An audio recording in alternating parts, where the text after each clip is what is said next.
Hey everybody! My name is Delaney Dineline from RHS Aquascience. Last week was all about sharks, so make sure to check that video out if you haven't already. Some of you left some really great questions for me, so let's see how many of those we can answer. Mrs. Anderson's students have lots of questions, so let's jump into those. Firstly, how do sharks jump out of the water? That's an awesome question. Sharks jump out of the water just like dolphins do. They swim really fast straight up and then suddenly they're flying.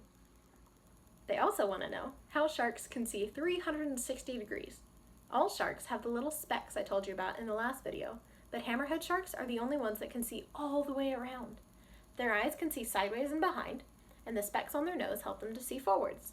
The little specks are called ampullae of Lorenzini, which is a really big Latin term for the little spots that can sense electricity in the water. Sharks use it to sense the electricity in the heartbeats of the fish they want to eat, so it's kind of like X-ray vision. They also want to know how long is a whale shark. A whale shark is usually about 33 feet long. That's about as long as a school bus. But the biggest one ever was 60 feet long, double the size of a school bus. That's crazy. Mrs. Anderson's students also want to know why sharks are so endangered. There's lots of reasons, but the biggest is the fact that some people like to put shark fins in their soup. This creates a huge market for the shark fins, and the people that collect them don't always use the whole shark. This is very unsustainable and something that we have to try really hard to stop because it really harms the shark population in the ocean. Make sure you check out this link and ask your parents to put in their information. It's from an organization called Oceana, which is trying really hard to stop the practice of shark finning in the United States. This petition is so that we can tell our government, and especially our senators, that we really want them to pass a law telling fishermen to stop taking shark fins.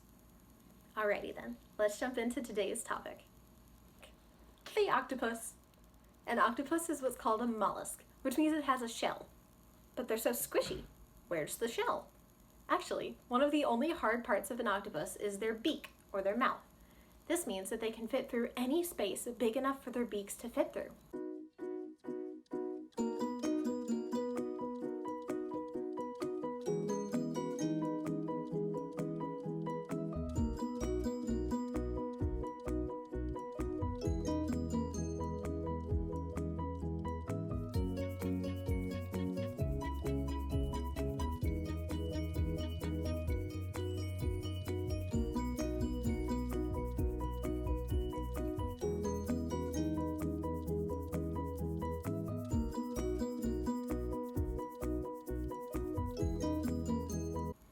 Octopi are really the masters of hide and seek, too.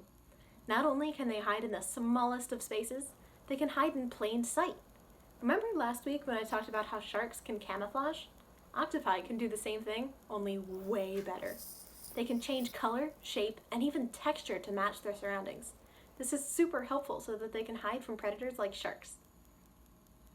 Another great adaptation of the octopus is how they move. They have a little tube near their head, called a siphon, and they suck in lots of water, then push it all out really fast. Then they move in the opposite direction. They also move by crawling along on their arms. You heard that right. Octopi have arms, not tentacles. When you're talking about an octopus or squid, an arm is something that has suction cups all the way along it. But a tentacle is something that only has suction cups at the end. Squids have 2 tentacles, while octopi have arms. Anyway, they crawl along the ocean floor looking for clams or other shellfish to eat. Another awesome adaptation of the octopus is how they defend themselves. When octopi get scared, they let out a cloud of ink, just like in Finding Nemo. The cloud of ink will confuse the predators and let the octopus swim away using its siphon. Another defense strategy, for emergencies, is that they can drop an arm to distract whatever is trying to eat them. Just like the little lizards here in Florida can regrow their tails, octopi can regrow their arms. Depending on where octopi live, they can have some super weird adaptations. All octopi have 3 hearts. 1 to pump blood to the body, like you and I, and 2 to provide blood for the gills, because octopi are so active. And if that weren't enough, they have 9 brains. 1 of them is for most of the body, then each arm has a brain of its own so that it can move in all the directions it needs to. And then there's the Dumbo octopus. He lives way down deep in the ocean, where there's not very much light.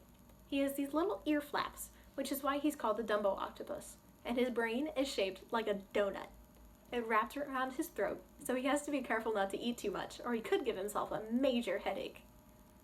That was a whole lot of super fun facts about the octopus, and I really hope you enjoyed them. Octopi aren't as endangered as sharks, but it's still very important to protect them.